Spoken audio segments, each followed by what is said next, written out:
안녕하세요. 이소룡 분석 채널 한중원입니다. 이번 시간에는 이소룡의 친구이자 미국 태권도 황제로 불리우는 이중구 선생님에 대해 소개해드리겠습니다. 이중구 선생님의 미국 조남은 준리, 네, 춘리 아닙니다.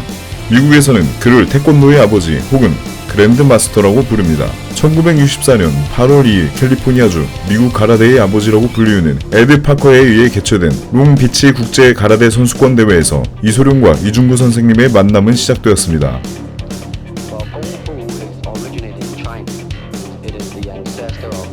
이소룡은 눈을 가리고 대련을 하는 시범을 보이고 이중구 선생님은 송판 격파 시범을 보였으며 같은 동양인으로서 서로 깊은 인상을 받았다고 합니다. 그때는 태권도라는 명칭이 미국인들에게 생소했기 때문에 코리안 가라데라고 불렀습니다. 그리고 1967년 5월 이중구 선생님이 주최한 전미 선수권 대회에서 이소룡을 특별 명예 게스트로 초대했고 이소룡의 인기로 인해 9,000명의 많은 관객을 동원하게 되었습니다.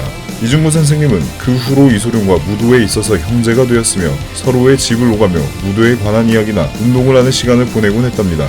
1969년 이중구 선생님은 도미니카 공화국에서 12개 이상의 도장을 운영했으며 70년 7월 산토 도밍고에서 승단 시험과 행사에 이소룡을 초대했습니다. 거기서 이소룡은 몇 가지 시범을 보여주었죠. 이중구 선생님은 그중 이소룡이 보여준 인상적인 격파 시범을 기억하고 있습니다. 그는 한 손으로 들려진 1인치판 4장을 옆차기로 격파했어요. 그것은 내가 본 것 중에서 가장 강력한 시범이었죠. 쪼개진 판은 대략 6m 정도 날아가 조명 하나를 부수고 5분간이나 관객의 갈채를 받았습니다. 후에 인터뷰에도 격파와 관련되어 이런 얘기를 했습니다. 위아래를 다 잡은 상태에서 깨는 건 쉬워요. 받쳐주는 힘이 작용해서 깨기가 편하거든. 이렇게 위에만 잡고 깨야 진짜지. 나이로는 이소룡이 9살 아래였지만 두 사람은 무술 동료로서 서로 존중하고 아꼈습니다. 이중구 선생님은 이소룡에게 발차기를 전수했고 이소룡은 그에게 손기술을 가르쳤습니다. 항상 말했듯이 이소룡은 독사처럼 상대방이 알아차리기 전에 타격을 가하는 무신호 공격을 강조했습니다. 사전 신호를 보내면 상대가 막을 수 있어요. 신호 없이 바로 들어가야 해. 그런데 대부분 사람들이 때릴 때 눈동자나 얼굴 근육이 움직이거든. 그걸 안 보이는 방법을 가르쳐야 해. 이 원리는 많은 탑클래스 복서들과 훈련 경험이 있는 액션 영화 배우 마이클 제이 화이트가 길거리 싸움꾼 출신의 UFC 파이터 킴보 슬라이스에게 펀치를 무조건 맞추는 방법에 대해 설명한 내용과도 같죠. 마치 앞차가 브레이크를 밟을 때 브레이크 등이 들어오는 것을 보면 반사적으로 나도 브레이크를 밟는 것처럼 우리는 상대방의 신호에 반응한다는 것이 핵심이죠.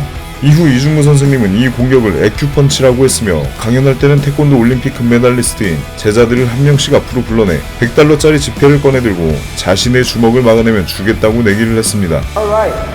Ooh. One more time. Alright, ready?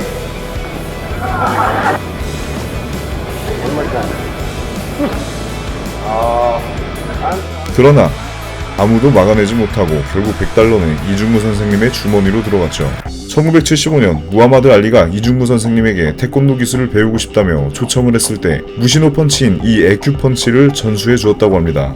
태권도 하는 사람이 무슨 복싱 세계 챔피언한테 펀치를 가르쳐?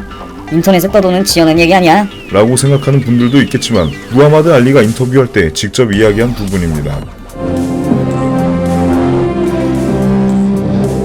Karate teachers are getting me ready for the wrestle. Are you going to use that right hand? Mr. Jun Ri is his name. He's training me now for the Japanese wrestler. Yes, that wasn't the right hand. That was the unique action punch. When you hit a man, as soon as you hit him, you turn it. It's a quick. Some of this, some is just a little different. It's just a little different. Some called the ankle. 이러한 무신호 펀치는 이소룡이 이중구 선생님께 그리고 무하마드 알리에게까지 전해졌습니다. 제 개인적인 생각으로는 그 시절 복서들도 무신호 펀치를 아예 몰랐던 것이 아니라 단지 갑작스럽게 빠르게 때리는 것이라고만 생각했던 것이 아닐까 추측해봅니다. 이중구 선생님은 태권도 품새의 정권지르기처럼 때리는 것이 아닌 권투와 똑같은 주먹이다라고 했습니다. 권투를 그대로 도입했다기보다는 직접 응용해보고 가장 자연스러운 펀치이기 때문이라고 했죠. 전통 태권도로부터 해방된 실전의 효율적인 태권도를 추구했던 겁니다. 그러다 보니 절도 있게 딱딱 끊는 동작을 추구하던 전통 태권도의 입장에서는 음악에 맞춰 춤을 추는 게 무슨 태권도냐 라고 말하기도 하고 이단아 취급을 했다고 합니다. 옛날 한국에서는 정권 지르기 할 때 뒤꿈치를 들면 사범한테 맨날 맞았어요. 주먹은 허리에 딱 붙였다 나가야 하고 말이 안 되죠. 골프 칠 때 뒤꿈치 안 들면 공이 제대로 나갑니까? 이러한 역학 지식이 없으니 그냥 뒤꿈치를 못 들게 한 거예요. 이중구 선생님도 이소룡처럼 틀에 박힌 고정관념을 벗어나 실용적인 태권도를 추구했으며 미국의 태권도를 알리게 되는 큰 업적을 세우게 되었습니다.